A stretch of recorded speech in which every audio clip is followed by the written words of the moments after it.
ಎಲ್ರಿಗೂ ನಮಸ್ಕಾರ. ಹೇಗಿದ್ದೀರಾ ಎಲ್ಲರೂ? Welcome back to my channel. ಇವತ್ತು ನಾನು ನಿಮಗೆ ಆರೋಗ್ಯಕರವಾದಂತಹ, ರುಚಿಕರವಾದಂತಹ ಸಿರಿಧಾನ್ಯದಲ್ಲಿ ತಯಾರಿಸಿದಂತಹ ದಾಲ್ ಖಿಚಡಿನ ತೋರಿಸ್ತಾ ಇದ್ದೀನಿ. ಇದು ಪ್ರತಿಯೊಬ್ಬರಿಗೂ ಇಷ್ಟ ಆಗುವಂತಹ ರೆಸಿಪಿ. ಚಿಕ್ಕ ಮಕ್ಕಳಿಂದ ಹಿಡಿದು ವಯಸ್ಸಾದವ್ರಿಗೆ ಎಲ್ಲರಿಗೂ ತುಂಬ ಇಷ್ಟ ಆಗುವಂತಹ ರೆಸಿಪಿ. ಹಾಗೆ ನಿಮ್ಮ ಮಕ್ಕಳಿಗೆ ಲಂಚ್ ಬಾಕ್ಸ್‌ಗೂ ಕೂಡ ಕಟ್ಬೋದು. ಆಮೇಲೆ ತುಂಬ ಆರೋಗ್ಯಕರವಾದಂತಹ ರೆಸಿಪಿ ಇದು. ಸಿರಿಧಾನ್ಯಗಳಂದ್ರೇ ಇಲ್ಲಿ ಆರೋಗ್ಯ ಅಂತ ನಾವು ಹೇಳ್ತೀವಿ. ಅದರಲ್ಲೂ ಮಕ್ಕಳಿಗೆ ತಿನ್ನಿಸೋದು ತುಂಬಾ ಈಸಿ ಇದು. ಇದನ್ನು ಹೇಗೆ ಮಾಡೋದು ಏನು ಅಂತ ನೋಡ್ಕೊಂಬರೋಣ ಬನ್ನಿ ಈಗ. ಈ ಖಿಚಡಿನ ನೀವು ಯಾವುದೇ ಸಿರಿಧಾನ್ಯಗಳಲ್ಲಿ ತಯಾರಿಸ್ಬೋದು. ನಾನಿಲ್ಲಿ ಊದಲಕ್ಕಿನ ತೊಗೊಂಡಿದ್ದೀನಿ. ಇದರಲ್ಲಿ ತುಂಬ ರುಚಿಯಾಗುತ್ತೆ ಸ್ನೇಹಿತರೆ. ಇದನ್ನು 10 ಅವರ್ ನೆನೆಸಿಟ್ಕೊಂಡಿದ್ದೀನಿ. ಆಮೇಲೆ ಈ ಬೇಳೆ, ಹೆಸರು ಬೇಳೆ ಆಮೇಲೆ ತೊಗರಿ ಬೇಳೆನ 4 ಅವರ್ ನೆನೆಸಿಟ್ಕೊಂಡಿದ್ದೀನಿ. ಬೇಳೆನ ಅತಿ ಹೆಚ್ಚು ನೆನೆಸೋ ಅವಶ್ಯಕತೆ ಇಲ್ಲ. ಈಗ ಮಡಿಕೆಯಲ್ಲಿ ನೀರು ಕಾಯಕ್ಕೆ ಇಟ್ಕೊಂಡಿದ್ದೀನಿ. ನೀರು ಕಾಯ್ತಾ ಇದ್ದಂಗೆ ಊದಲನ್ನ ಹಾಕ್ಕೋತಾ ಇದ್ದೀನಿ. ಊದಲು ಒಂದು 10 ನಿಮಿಷ ಕುದ್ದ ಮೇಲೆ ಆಮೇಲೆ ಬೇಳೆನ ಸೇರಿಸ್ಕೊಳ್ಳೋಣ. ನಾನು ಮಡಿಕೆನಲ್ಲೇ ಇದನ್ನು ಕುದಿಸ್ಕೊತಿದ್ದೀನಿ. ನೀವು ಕುಕ್ಕರಲ್ಲಿ ಕೂಡ ಬೇಯಿಸ್ಕೋಬೋದು. ಈಗ ನೋಡಿ ನಾನು ಬೇಳೆನೂ ಹಾಕ್ಕೊಳ್ತಾ ಇದ್ದೀನಿ. ಸೊ ಇದು ಒಟ್ಟು ಟೋಟಲಾಗಿ ಒಂದು 20 ನಿಮಿಷ ಬೇಯಬೇಕು. ಬೇಯಿಸಿ ನಾವು ಇದನ್ನು ಸಪ್ರೇಟಾಗಿ ಇಟ್ಕೊಳ್ಳೋಣ.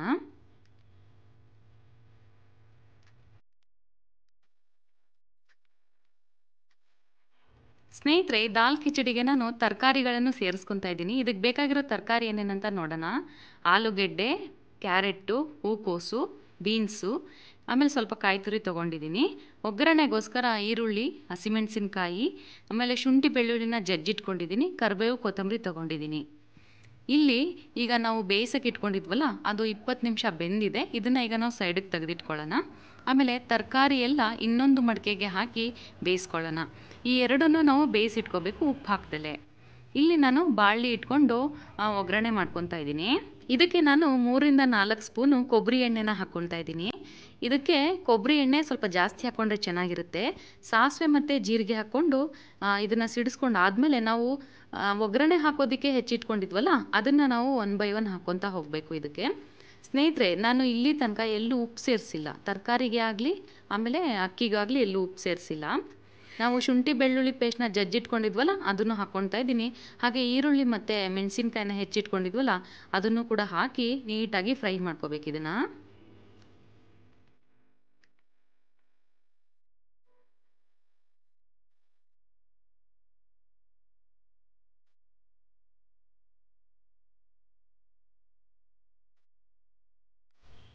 ಈಗ ಈರುಳ್ಳಿ ಟ್ರಾನ್ಸ್ಪರೆಂಟ್ ಆಗ್ತಾ ಬರ್ತಾ ಇದೆ. ಚೆನ್ನಾಗಿ ಫ್ರೈ ಮಾಡ್ಕೊಂಡು ಆದಮೇಲೆ ಒಂದು ದೊಡ್ಡ ಗಾತ್ರದ ಟೊಮೊಟೊನ ಹಾಕ್ಕೊಳ್ತಾ ಇದ್ದೀನಿ. ಇಲ್ಲಿ ನಾಟಿ ಟೊಮೊಟೊ ಹಾಕ್ಕೊಂಡಿರೋದ್ರಿಂದ ಒಂದೇ ಟೊಮೊಟೊ ಸಾಕು. ಇದು ತುಂಬ ಹುಳಿ ಇರುತ್ತೆ ಸ್ನೇಹಿತರೆ, ನಾಟಿ ಟೊಮೊಟೊ. ನೀವು ಮಾಮೂಲಿ ಫಾರಮ್ ಟೊಮೊಟೊ ಆದರೆ 1-2 ಹಾಕ್ಕೊಳ್ಳಿ, ಅದು ಚೆನ್ನಾಗಾಗುತ್ತೆ ಟೇಸ್ಟು. ಇದಕ್ಕೆ ಸ್ವಲ್ಪ ಅರಶಿನ ಪುಡಿ ಹಾಕ್ಕೊತಾ ಇದ್ದೀನಿ. ಚೆನ್ನಾಗಿ ಬಾಡಿಸ್ಕೊಳ್ಳೋಣ ಈಗ. ನೀಟಾಗಿ ಬಾಡಿಸ್ಕೊಂಡಾದ್ಮೇಲೆ ಈಗ 1 ಸ್ಪೂನಷ್ಟು ಉಪ್ಪು ಹಾಕ್ಕೊತಾ ಇದ್ದೀನಿ. ಇದು ಒಗ್ಗರಣೆಗೆ. ಮತ್ತೆ ನಾವು ಕೊನೆಗೆ ಇನ್ನೊಂದು ಸ್ಪೂನ್ ಉಪ್ಪು ಹಾಕಬೇಕಾಗತ್ತೆ. ಇದಕ್ಕೆ 1.5 ಸ್ಪೂನಷ್ಟು ಖಾರದ ಪುಡಿನ ಹಾಕ್ಕೊತಾ ಇದ್ದೀನಿ. ನೀವು ನೋಡಿ ಹಾಕ್ಕೊಳ್ಳಿ ಖಾರನ, ಯಾಕಂದರೆ ನಾವು ಹಸಿಮೆಣಸಿನ್ಕಾಯಿ ಕೂಡ ಹಾಕ್ಕೊಂಡಿದ್ವಲ್ಲ, ಖಾರ ನೋಡಿ ಹಾಕ್ಕೋಬೇಕಾಗತ್ತೆ ನೀವು. ಆಮೇಲೆ ಇದಕ್ಕೆ ನಾನು ಧನಿಯಾ ಪುಡಿ ಹಾಕ್ಕೊತಾ ಇದ್ದೀನಿ 1.5 ಸ್ಪೂನಷ್ಟು. ನೀವು ಬೇಕಂದರೆ ಸಾಂಬಾರು ಪುಡಿ ಕೂಡ ಹಾಕ್ಕೋಬೋದು. ಮನೆಯಲ್ಲೇ ಮಾಡಿರುವಂತಹ ಸಾಂಬಾರು ಪುಡಿ ಹಾಕ್ಕೋಬೋದು.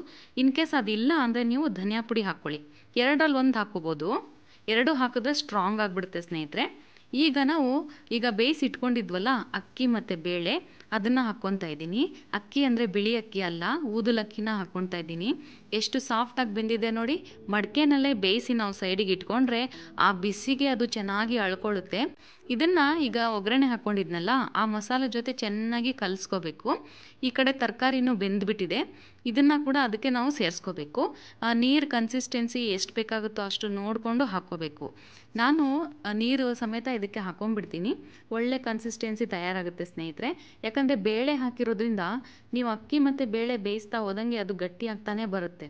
ಅದಕ್ಕೆ ನೀವು ಸ್ವಲ್ಪ ಕನ್ಸಿಸ್ಟೆನ್ಸಿ ಮಾಡಿ ಹಾಕ್ಕೋಬೇಡಿ ಇದಕ್ಕೆ. ಈಗ ನೀಟಾಗಿ ಕಲಸಿ ಇಡ್ತೀನಿ ಇದನ್ನು. ಇದು ದಾಲ್ ಖಿಚಡಿ ಸ್ನೇಹಿತರೆ, ಚಿಕ್ಕ ಮಕ್ಕಳಿಗಾಗಲಿ ವಯಸ್ಸಾದವ್ರಿಗಾಗಲಿ ತುಂಬಾ ಇಷ್ಟ ಆಗುವಂತಹದ್ದು. ಪ್ರತಿಯೊಬ್ಬರಿಗೂ ಇಷ್ಟ ಆಗುತ್ತೆ, ಎಲ್ಲ ಏಜ್ ಗ್ರೂಪವ್ರಿಗೆ ಇಷ್ಟ ಆಗುತ್ತೆ ಇದು. ಆಮೇಲೆ ಮಕ್ಕಳು ತರಕಾರಿ ತಿನ್ನಲ್ವಲ್ಲ, ಅವ್ರಿಗೆ ಈ ಥರ ಮಾಡಿಕೊಟ್ರೆ ಎಲ್ಲ ತರಕಾರಿ ಮಿಕ್ಸ್ ಮಾಡಿ ನೀವು ಮಾಡಿಕೊಡಿ, ತುಂಬ ಚೆನ್ನಾಗಿರುತ್ತೆ. ಟೇಸ್ಟ್ ವೈಸು ತುಂಬ ಚೆನ್ನಾಗಿ ಬರುತ್ತೆ ಇದು. ಅದರಲ್ಲೂ ಸಿರಿಧಾನ್ಯಗಳಲ್ಲಿ ನೀವು ಮಾಮೂಲಿ ಅಕ್ಕಿಗಿಂತನೂ ಇನ್ನೂ ರುಚಿ ಬರುತ್ತೆ ಸ್ನೇಹಿತರೆ ಇದು. ನೋಡಿ, ನಾನು ಅಲ್ಲಿ ಬೇಯಿಸಿಟ್ಕೊಂಡಿದ್ನಲ್ಲ ತರಕಾರಿ, ಆ ನೀರು ಕೂಡ ಹಾಕ್ಕೊಂಡೆ. ಈಗ ಇದನ್ನು ಚೆನ್ನಾಗಿ ನಾವು ಕಲಸಿ ಒಂದು 2 ನಿಮಿಷ ಸಿಮ್ಮರಲ್ಲೇ ಬೇಯಿಸ್ಕೋಬೇಕು ಅಷ್ಟೇ. ಅಷ್ಟೊತ್ತಿಗೆ ಇದು ಚೆನ್ನಾಗಿ ಒಂದು ಕನ್ಸಿಸ್ಟೆನ್ಸಿ ರೆಡಿ ಆಗುತ್ತೆ ಸ್ನೇಹಿತರೆ. ಇದಕ್ಕೆ ನಾನು ಕೊತ್ತಂಬರಿ ಸೊಪ್ಪು, ಆಮೇಲೆ ನಾವು ಕಾಯಿ ತುರಿ ತುರಿದಿಟ್ಕೊಂಡಿದ್ವಲ್ಲ ಅದನ್ನು ಕೂಡ ಹಾಕ್ಕೋತೀನಿ ಇದಕ್ಕೆ.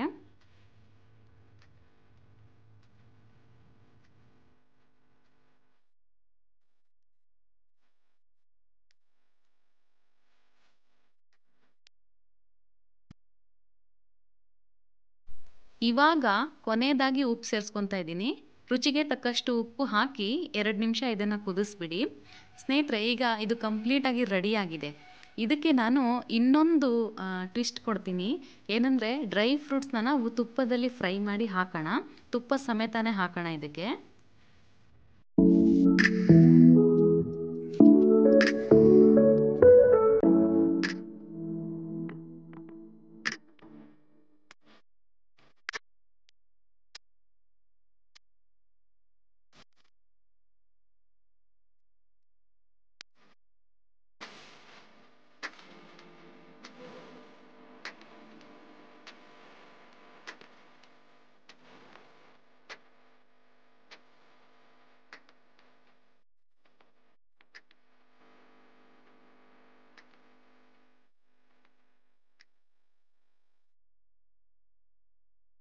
ನೋಡಿದ್ರಲ್ಲ ಎಷ್ಟು ಸಿಂಪಲ್ಲಾಗಿ ರುಚಿಯಾಗಿ ಮಾಡ್ಬೋದು ಅಂತ ಹೇಳಿ.